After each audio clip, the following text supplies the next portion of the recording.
ओम नमः शिवाय शिवजी सदा सहाय। ओम नमः शिवाय गुरुजी सदा सहाय। 17वां अध्याय सती को वर प्राप्ति। नंदा व्रत पर भाव से शंभु भय प्रसन्न, दक्ष पुत्री वर पाए कि नष्ट भयो अवसन। ब्रह्मा जी ने कहा कि सती की अविचल भक्ति भाव पूर्ण आराधना और कठोर व्रत नियम को देखकर भगवान शिव ने प्रसन्न होकर उन्हें अपना दर्शन दिया और उसके अभिप्राय को जानते हुए भी उनसे वर मांगने को कहा। अपने आराध्य के दर्शन प्राप्त कर सती को असीम हर्ष हुआ। वह गदगद और विमुग्ध हो गई, कुछ कह नहीं सकी। लज्जा से उनका शीर अवनत हो गया।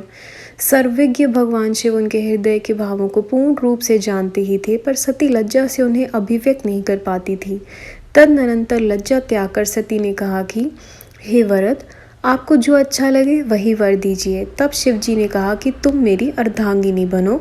अभिष्ट वर प्राप्त कर शिवा प्रेम विह्वल हो उठी। कामना युक्त होकर प्रेम पूर्ण दृष्टि से शिवजी को देखने लगी। शिवजी में भी काम भाव और हृदयांगिक भाव जागृत हुआ। शिव और शिवा की अपूर्व आनंद में स्थिति हुई। वातावरण में अभिमय सम्मोहन व्याप्त हो उठा। दोनों प्रेम विभोर उठे। शिवा की चेतना जागृत हुई। उनसे विनय पूर्वक कहा कि हे स्वामी, आप मुझे पिता के समक्ष विधिवत विवाह विधि से ग्रहण करें। शंकर जी ने अमित प्रेम से देखते हुए तथास्तु कह दिया और अंतर्ध्यान होकर अपने धाम हिमाचल पहुँचे। उन्होंने ब्रह्मा जी का स्मरण किया और उनसे कहा कि दक्ष के पास जाकर कन्या देने के लिए आज्ञा दे दो। शिवजी की आज्ञा प्राप्त कर ब्रह्मा जी अपने पुत्र दक्ष के यहाँ पहुँचे। वहाँ वर प्राप्ति का समाचार पाकर सती के माता पिता अमित आनंद से उत्सव मना रहे थे। दक्ष ने यथोचित स्तुति वंदना के अनंतर ब्रह्मा ने सती को शिव की सेवा में देने को कह दिया। दक्ष भी अत्यंत प्रसन्न हुए और उन्होंने कहा ऐसा ही होगा। तब ब्रह्मा जी कैलाश पर्वत पर शिवजी के पास लौट आए। 18वां अध्याय सती का शिवजी से विवाह। दक्ष प्रजापति ने कियो कन्या दान समोद। शंकर जी को भी हुआ और आनंद प्रमोद। देवर्षि नारद जी ने कहा, हे तात, अनंतर आपके शिवजी से क्या बात हुई तथा उन्होंने क्या कहा, कृपा कर बतलाइए। ब्रह्मा जी ने कहा, हे नारद, मैं उसके पास दक्ष का समाचार लेकर पहुंचा तो वह साधारण मनुष्यों की तरह स्वाभाविक रूप से सती और दक्ष का हाल पूछने लगे।